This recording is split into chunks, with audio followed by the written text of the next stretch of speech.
क्या बोल दे रहा हूँ। आइए आइए आइए आइए आइए, आओ आओ आ जाओ। ये दोनों बच्चे मुझे बाहर मिले थे अभी और इनसे लंबी बात मेरी हुई। ये जो बच्चा है उसका नाम अंगद सिंह है, इनका नाम सिमरन है।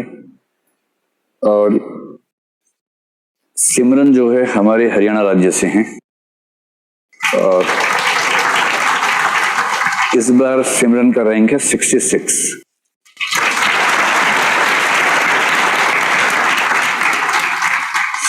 का मतलब समझ रहे हैं ना।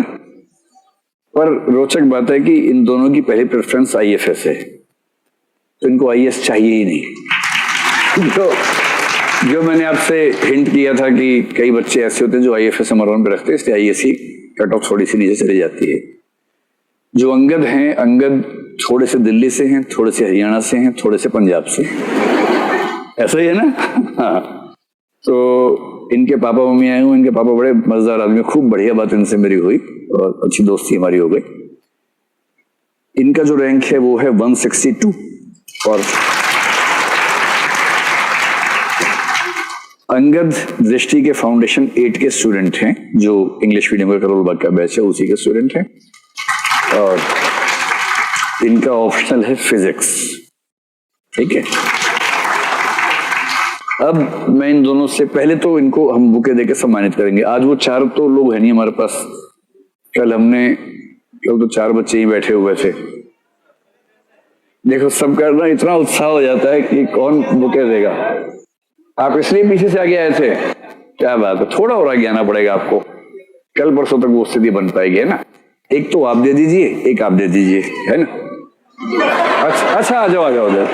इन्हीं कॉन्फिडेंस को देखते हुए इनको मौका देते हैं। रुको रुको रुको रुको, आइए एक बुके लेके आइए। वाह वाह, क्या बात है, क्या बात है। आपका नाम क्या है वैसे? मुस्कान, बहुत बढ़िया, वाह, बिना पूछे, वाह।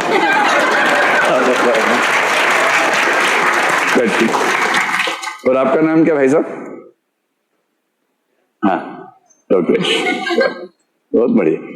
आपका पूछने का मन नहीं करता किस चीज के लिए? अब मैंने बोला था। अच्छा ठीक, तो अब मैं ये चाहूंगा कि ये दोनों बच्चे आपके सामने थोड़ा सा अपना अनुभव शेयर करें। और जो बात हम लोग परसों से कोशिश कर रहे हैं कि मंत्र एक पकड़ लेना है, आप लोग अपना अपना एक मंत्र बता देना कि सिलेक्शन के लिए सबसे क्रूशियल क्या आपको लगा, क्या आपने कैसे कैसे किया, तो उससे ये बच्चे फायदा उठाएंगे। दो सिम्पल, प्लीज आप इसको यहाँ रख दीजिए बुके। हेलो एवरीवन, मेरा नाम सिमरन है और मुझे इस बार 66 रैंक मिली है यूपीएससी में। ये मेरा 3rd अटेम्प्ट था और पहले 2 अटेम्प्ट में मेरा प्री नहीं हुआ था। और ऐसा भी नहीं है कि बहुत मैं पास से मेरा प्री रहा हो, काफ़ी मार्क्स से नहीं हुआ था। आई फील दैट मैं अपने पहले अटेम्प्ट्स में अपनी प्रिपरेशन को लेके ऑनेस्ट नहीं थी और मैंने एग्ज़ाम की जो रिक्वायरमेंट्स हैं वो भी नहीं समझी थी। बट इस अटेम्प्ट में मैंने हर रिक्वायरमेंट को समझने की कोशिश की, हर स्टेज की क्या इंपॉर्टेंस है वो जानने की कोशिश की और वो सक्सेसफुल हुई। और जहाँ तक मंत्रा की बात है, वैसे तो वही है सब, स्टिक टू बेसिक्स, कम resources, multiple revisions, answer writing practice, mocks, ये वो। पर एक चीज़ जो मैं करती थी और जो मैं मल्टीपल टाइम्स अभी बोल चुकी हूँ, वो है कि मैं अपनी कमियों से सीखती थी और कमियां आइडेंटिफाई करने की कोशिश करती थी। तो फॉर एग्जांपल, अगर मैं मेंस की टेस्ट सीरीज़ लिख रही हूँ और मुझे एक टेस्ट में कोई पर्टिकुलर फीडबैक मिल रहा है, तो मैं उस फीडबैक को एक्सेप्ट करके मेरा टारगेट होता था कि नेक्स्ट टाइम ये कमी ना मिले, नेक्स्ट टाइम अगली कमी मिले। और एंड तक मैं ये कंटिन्यू रखा मैंने, क्योंकि मैंने मॉक दिए थे मेंस से 2 वीक्स पहले। एक टाइप से ऐसे मॉक दिया था कि एक सुबह एक शाम को 3-3 घंटे का, जैसे हमारा मेंस होता है। तो उसमें भी मुझे मिला था कि आप डाटा और फैक्ट्स थोड़े कम लिख रहे हो। तो लास्ट वीक में मैंने सिर्फ डाटा और फैक्ट्स ही प्रिपेयर किए, मैंने नोट्स पे रिवाइज नहीं किए। तो वो इसलिए क्योंकि वो मेरी कमी थी। आपकी कुछ और होगी तो आप उसको आइडेंटिफाई करिए और तुरंत उस पर एक्शन लीजिए, तो आई थिंक आपको सक्सेस जरूर मिलेगी।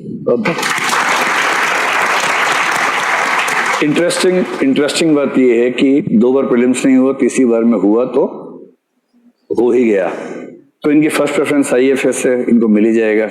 आईएएस होता तो भी मिल ही जाता। तो किसी भी रूप में अटेम्प्ट इनका ये आखिरी था, इसके बाद इनको एग्जाम देने की जरूरत नहीं पड़ेगी।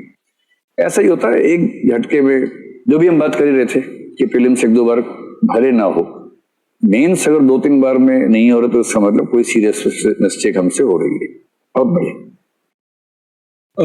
मेरा नाम अंगद जी, मेरा सेकंड अटेम्प्ट सीगा, फर्स्ट अटेम्प्ट मेरा प्रीलिम्स नहीं होया सी, सो सेकंड अटेम्प्ट चाहे फॉर्चुनेटली क्लियर हो गया। सिमरन ने सारा कुछ दस दिता, सेम ही एडवाइस है मेरी।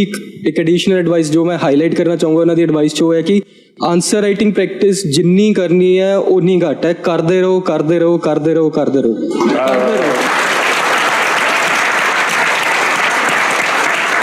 मैं अपने मेंस दे time around 35 to 40 full length test लिखे सी एंड PYQs उतो लग तो सो अबाउट 800 to 900 क्वेश्चंस मैं लिखे सी, वो सिर्फ मेंस दे 2-3 महीने च। उस तो पहले अबाउट आई डोंट नो कितने क्वेश्चंस मैं लिख चुका हूँ। So answer writing is my one tip या एडवाइस कि वो करते रहो।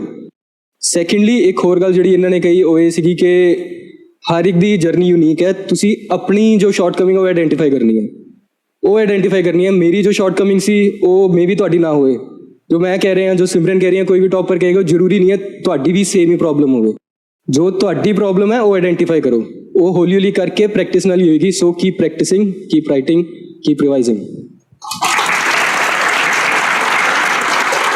आप समझ पा रहे थे पंजाबी ठीक से?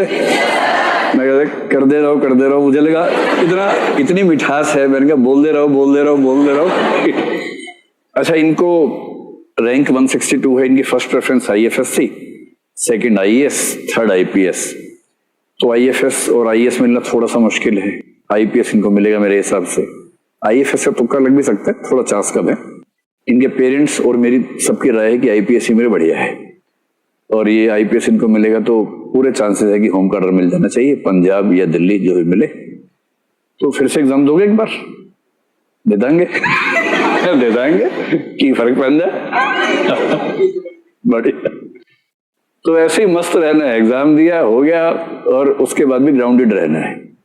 मैंने आपसे कई बार कहा कि जो भी टॉपर्स ईमानदार है वो आपके सामने ये एडमिट करेंगे कि बहुत तैयारी करने के बाद भी गारंटी नहीं होती है। हो गया तो विनम्रता से स्वीकार करना है, अच्छा महसूस करना है, लेकिन किसी को डराना नहीं है।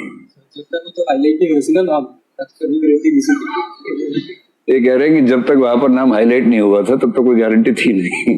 हो गया तो हो गया। अभी एक बच्ची और आएगी, हिंदी मीडियम की टॉपर इस बार की है, उससे मैंने आते ही पूछा कि क्या उम्मीद थी, बोली कुछ नहीं थी। वो हिंदी मीडियम की टॉपर है इस बार की, अभी आएगी थोड़ी देर में, तो उससे आप बात कर रहे हैं। आप सबकी तरफ से मैं इन्हें फिर से बधाई दे रहा हूं, और आप भी एक बार जोर से ताली बजाते फिर से बताइए ना। बहुत बढ़िया, बहुत बधाई, फिर मिलेंगे ना। All the best, all the best. ये आपको लेके जाना है, वरना ये बच्चे ऐसे हैं कि लेके किसी और को दे आते हैं bouquet. All the best, bye bye.